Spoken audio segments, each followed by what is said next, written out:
Welcome, friends. We're so glad to have you here. We've prepared some incredible stories that we hope you'll enjoy. If you do, and you'd like to support the channel and help it grow, please consider subscribing. Your support means the world to us.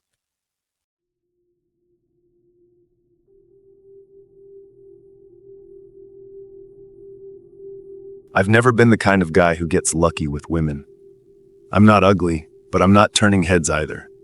I work a regular office job, drive a 10-year-old sedan, and my idea of a wild Friday night is watching a couple of episodes of whatever show I'm currently binging. So when I met Emily, it felt like I'd won some kind of cosmic lottery. She was, without exaggeration, a perfect 10. Long dark hair, piercing green eyes, a body that looked sculpted, and a smile that could stop traffic. But it wasn't just her looks.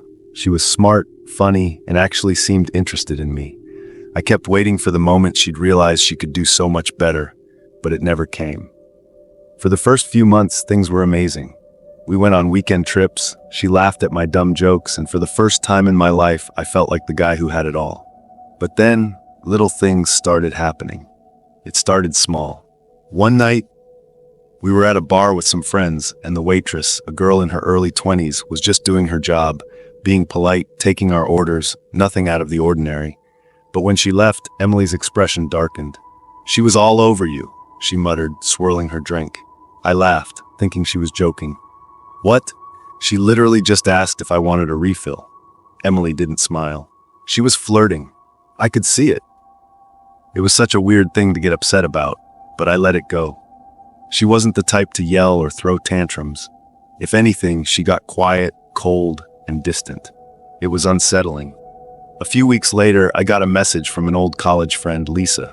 She had seen one of my Instagram posts and commented something harmless. Something like, "Looking good, dude. Been ages." Emily saw it. I woke up the next morning to find she had blocked Lisa from my account. Not just that, she had gone through my entire followers list and removed every woman she didn't personally know. When I asked her about it, she shrugged. "You don't need random girls commenting on your stuff." I tried to reason with her. "Emily, Lisa is married. We haven't even talked in years." She didn't care. "Doesn't matter. I don't like it." I should have seen it for what it was right then. But I told myself it was just a quirk, that she was just passionate. One of my coworkers, Josh, threw a party at his place. It was a mix of office people and their plus ones. Emily came with me, and for the first hour or so, everything was fine. Then she saw me talking to Sarah, one of the HR reps. Sarah was mid-40s, married, and talking about her kids. There was zero flirting, just small talk about work. But Emily, she was seething. She didn't cause a scene, not right away, but the drive home was silent, and when we got inside, she finally snapped. "I'm not stupid, you know," she said, arms crossed. "What the hell are you talking about?" "Sarah, you think I didn't see the way she was looking at you?" I laughed. Big mistake. "Emily, she was telling me about her son's soccer game." She glared at me like I had just confessed to cheating. "I don't care. I saw the way she leaned in, the way you smiled." The argument went in circles. No logic, no reasoning, just her absolute certainty that any woman who so much as glanced at me was a threat. I should have left then, but I didn't. I told myself that every relationship had its rough patches, that maybe she just needed reassurance. Then came the postman. He was in his 60s, bald, wore thick glasses, and delivered mail to my apartment building every morning at the same time. I barely noticed him. Emily, however, did. One morning, I was grabbing the mail when he made some casual small talk. Something like, "Ah, bills, don't we all love those?" I chuckled, agreed. And that was it, or so I thought. That night, Emily showed up at my place, arms crossed, face unreadable. "Who was that guy?" I frowned. "What guy?" "The old guy. The one you were laughing with." I blinked. "You mean the mailman?" Her eyes narrowed. "Yeah, you seemed really happy to see him." I stared at her, waiting for her to laugh, to tell me this was some weird joke. But she wasn't joking. She was actually jealous of a 60-year-old postman. That was it. That was my breaking point. I took a deep breath and said, "Emily, this isn't normal." Her lips pressed into a thin line. "Excuse me?" This paranoia, this jealousy, it's too much." She stepped closer, voice dropping to a whisper. "You think I'm crazy?" I didn't answer. Her expression shifted. Anger, sadness, something else I couldn't name. "You're just like the rest," she muttered. "You think you're so special, so different, but you're not. You're just another guy who doesn't get it." She turned and walked out, slamming the door behind her. She didn't text, didn't call, just disappeared. At first I felt relief, but then weird things started happening. One night I came home to find my front door unlocked. Nothing was missing, nothing looked disturbed, but I knew I had locked it. Another time I found a single red rose on my car windshield. No note, no explanation. Then the text started. Blocked numbers, random messages. "You'll regret this. No one will love you like I did. I see you. I moved, changed my number." For months, I lived with a dull paranoia, checking over my shoulder, locking my doors twice. Eventually, the messages stopped. But sometimes when I walk down the street, I swear I catch a glimpse of long dark hair in the crowd, green eyes watching me from a distance. Maybe it's my imagination. Maybe it's not.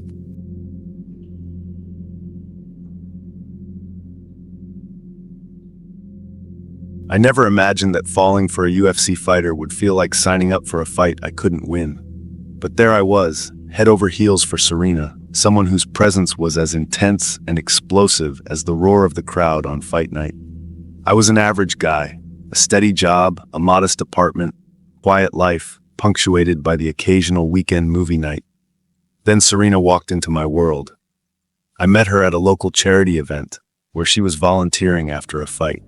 Even then, she carried an aura of power that set her apart from everyone else. Her eyes were fierce, her smile daring, and her hands, calloused and strong, spoke of hours spent perfecting a lethal art. Serena was everything I'd ever wanted in a partner. Confident, independent, and unafraid to speak her mind. But as the days turned into weeks, I began to see a side of her that wasn't so easily tamed. A side that reminded me of the fighter she was. Our early dates felt like a dance in a dimly lit gym. She would tell me stories about her fights, each bout a mixture of grit, sweat, and raw determination. I listened, enthralled, as she described the thrill of stepping into the octagon, the adrenaline of hearing the crowd cheer her on, and the satisfaction of overpowering an opponent. I was proud to be with someone so talented. But I also noticed that she carried a constant readiness, as if every conversation might lead to a sparring match. It wasn't until our third month together that the first hints of something darker emerged. We were at a friend's birthday party, and I found myself chatting with an old acquaintance, a woman who had once worked with me. Serena's eyes narrowed as she listened. The conversation was entirely innocent, yet she interrupted me, laughing too loudly, her hand resting on my arm in a way that felt more like a warning than a gesture of affection. "Who is she?" Serena asked, her tone clipped. "She's just an old friend," I replied, confused. Serena's smile didn't quite reach her eyes. "Old friends shouldn't make you forget about the people who are here with you," she said, a statement that felt more like a command than advice. I shrugged it off, telling myself she was just protective. After all, I had seen her in the octagon, and I knew she wouldn't back down when she set her mind to something. As our relationship deepened, so did Serena's need for control. When we weren't sharing passionate nights or laughing over silly inside jokes, I found her training relentlessly in a private gym she frequented. I would sometimes drop by, and the atmosphere was always charged with energy and an undercurrent of danger. The clanging of gloves hitting heavy bags, the intense focus in her eyes. It was like watching a predator in her natural element. One afternoon, after a particularly grueling training session, I tried to suggest we grab dinner. Instead of the usual affectionate smile, she stared at me, her expression unreadable. "Why do you need dinner?" she asked. "I have nothing to eat. Why don't you just stay here and watch me work?" I hesitated. "I thought we'd have dinner together. I miss you when you're training all the time." Her laugh was sharp, almost mocking. "Miss me? I doubt you'd miss me if I wasn't around to kick your ass in the ring." She leaned in close, her breath hot with the scent of exertion. "You think you're safe, but you have no idea what it takes to survive in the real world." I tried to laugh it off, but inside I felt a chill. It wasn't just her physical prowess, it was the way she spoke, as if every word was laced with a threat. I wondered if this was all part of her charm, the tough exterior that came with her profession. I told myself that love sometimes meant accepting someone's darker sides, even if they were a little intimidating. Our relationship hit a turning point at a local bar one night. I'd been invited by some colleagues to celebrate a small promotion, and I thought Serena deserved to be there too. But when we arrived, the atmosphere changed. The bar was filled with people laughing and enjoying themselves, and I felt a surge of pride having her by my side. Yet Serena's eyes scanned the room like a fighter assessing her next opponent. When a group of boisterous fans recognized her from a recent fight and approached for an autograph, Serena's demeanor shifted. The moment one of them, a loud, lanky guy with a broad smile, complimented her technique, she almost lunged forward. "Who do you think you are?" she snapped, her voice low and dangerous. Before I could even intervene, she shoved him hard, sending him sprawling to the floor. The bar fell silent. I scrambled to smooth things over, apologizing profusely to the staff and the stunned patrons. Serena's eyes, however, burned with an intensity that was impossible to ignore. "They're all just weak," she muttered as she helped him up, her grip lingering on his arm a moment too long. "They don't understand what it means to fight." I left the bar feeling both embarrassed and terrified. The woman I loved was a champion in the ring, but outside of it, she wielded her fighting spirit like a weapon, one that could hurt not just strangers, but me as well. The breaking point came unexpectedly. We were at home on a rainy night, a rare moment of calm after weeks of escalating tension. I had been reading when a news alert on my phone mentioned a charity MMA event scheduled for the next weekend. I smiled, thinking of how proud I was of Serena, and casually mentioned it as I looked over at her. Her reaction was instantaneous and explosive. "What about it?" she demanded, her voice trembling with barely suppressed rage. "Just that. Maybe you could participate again?" "I know how much you love the challenge," I said, trying to sound supportive. She slammed her fist onto the coffee table, sending a shudder through the room. "You think this is just a game? That I'm just here for your amusement?" Her eyes, normally so captivating, now glowed with an anger I had never seen before. "I'm not trying to make fun of you," I replied, standing slowly. "I'm proud of you. But I don't like seeing us, like this. It feels like I'm always walking on eggshells, waiting for you to explode." Her laugh was bitter and cold. "Explode? I haven't exploded yet." She advanced towards me, her stance shifting as if she was preparing for a fight. "You ever think that maybe you're the one who can't handle the heat? That maybe deep down, you're just another weakling?" I backed away, feeling my heart hammer in my chest. "Serena, please," I began, but she cut me off. "Don't you dare treat me like some fragile little thing," she hissed. "I'm a fighter. I was born for this life. And if you can't handle that, then maybe you should leave." In that moment, I realized that her fighting spirit wasn't just for the ring.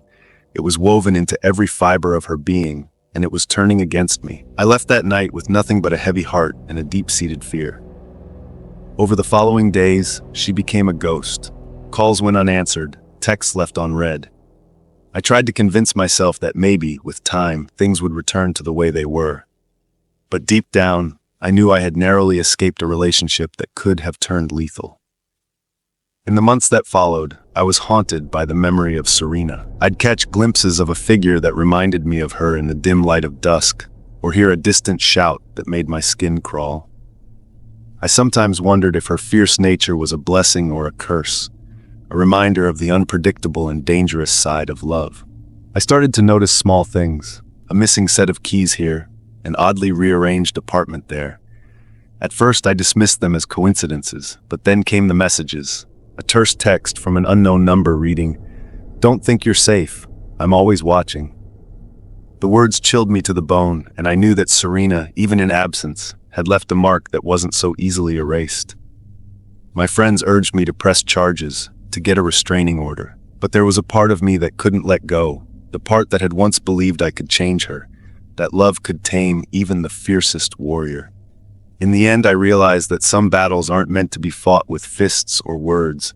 They're fought in the quiet, long after the final bell has rung. Now, every night I lie awake, the memory of Serena's eyes burns in my mind. I see the flash of determination, the raw power, and the unyielding force of a fighter who refused to back down. And I can't help but wonder if one day our paths will cross again, if I'll have to face the ghost of that relentless warrior once more. Until then, I keep my guard up, knowing that the echoes of a past love can sometimes be the most dangerous opponents of all. In a world where passion and power collide, I learned that not every champion is meant to be cheered from the sidelines. Some leave scars that never truly heal, and some battles, once started, change you forever.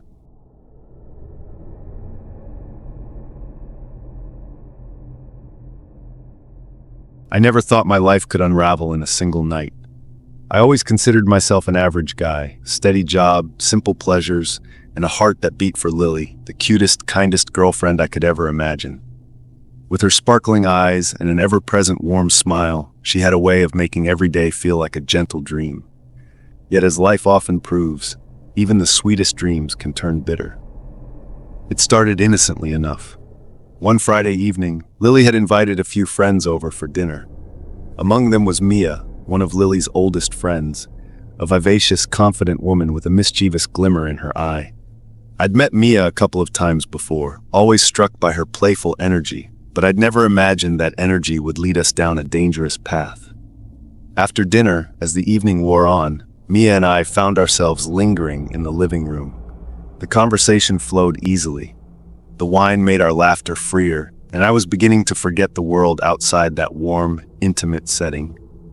Mia's eyes held a secret invitation, and when she leaned over and whispered, "Ever wonder what it would be like to let go completely?" Something inside me stirred. I was already a bit buzzed, and in that moment, my self-restraint wavered. Mia had mentioned earlier that she'd been experimenting with a new supplement, a pill that, she claimed, was supposed to open up a world of sensations. I assumed it was just one of her playful stories, but then she pulled a small, neat blister pack from her purse and offered me one with a conspiratorial smile. There was no deceit here, at least not in the sense of trickery. I was sober enough to agree, even if the wine had loosened my guard, and I took the pill willingly, trusting Mia's assurance that it would just be fun, a brief escape from my usual routine. What happened next blurred in a haze of passion and guilt. Mia's boldness led us into a world of uncharted territory, where every touch and whispered word carried a forbidden thrill. It was as if, for one stolen night, I had stepped out of the boundaries that defined my relationship with Lily. In the aftermath, lying there in a tangle of sheets and conflicting emotions, I felt the weight of what I had done.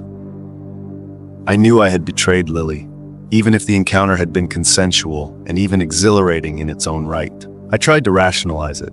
I told myself it was a moment of weakness, a lapse in judgment fueled by alcohol and a desire to explore something new.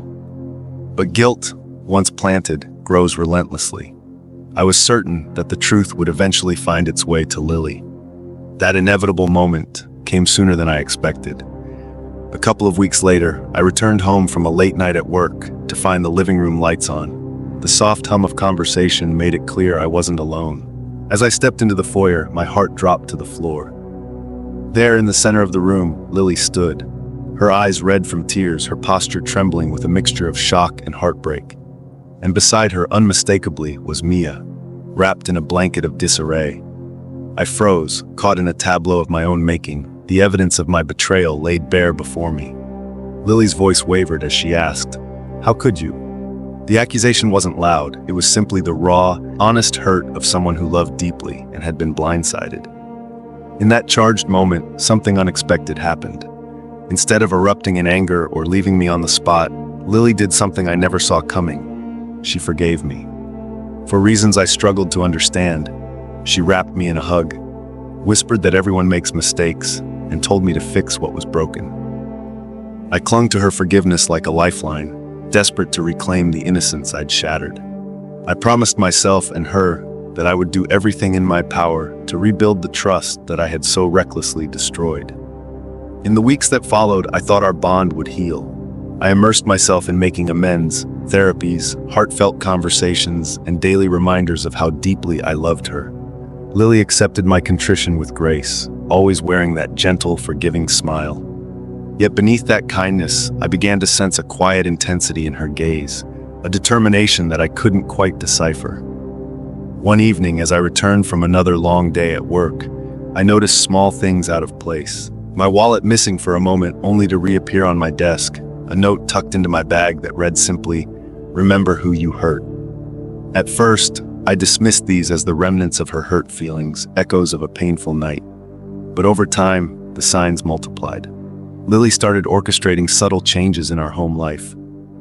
She took control of finances I'd previously managed, rearranged our schedules, and even began tracking my whereabouts with an efficiency that was almost meticulous. It was as though she was quietly reclaiming every part of the life I had jeopardized, piece by painful piece. I could see that beneath her gentle exterior was a force of resolve, a woman who was willing to let me experience the consequences of my actions in ways that I might never forget. Then came the day when I realized that her forgiveness was not an open-ended absolution. It was, in her own way, a calculated reckoning. Lily had planned a dinner party and invited many of our closest friends. In the midst of the evening, with everyone gathered around and the clinking of glasses punctuating the air, she stood up and recounted our story. Not with the venom of anger, but with the measured tone of someone who had thought long and hard about justice and redemption. She reminded me, in front of everyone, of the trust I had shattered and the cost of betrayal. Every word cut through me like a shard of ice. That night, as I lay awake in the silence of our shared apartment, I understood that Lily's forgiveness came with strings attached, a demand for transformation, a price for second chances. And as the days turned into weeks, the balance of power in our relationship shifted irreversibly. Lily's sweet demeanor was now interlaced with a cool, determined edge. I was living a constant reminder of my own misdeeds, a man forced to confront the pain he had inflicted on the one person who had given him unconditional love. In time, I began to see her revenge not as petty vindictiveness, but as a mirror of her inner strength. She reclaimed every moment, every decision, every corner of our shared life that I had taken for granted. And while a part of me continued to long for the unblemished innocence of our early days together, I also recognized that Lily had changed. I had changed, and I was paying the price for a momentary lapse that had cost me everything I once held dear. Now, I live in a perpetual state of remorse and redemption. I strive every day to honor the forgiveness that Lily granted me, even as I remain haunted by the echoes of my betrayal. And while her gentle smile still lights up a room, behind it lies a quiet storm, a reminder that even the sweetest love can harbor the seeds of its own reckoning.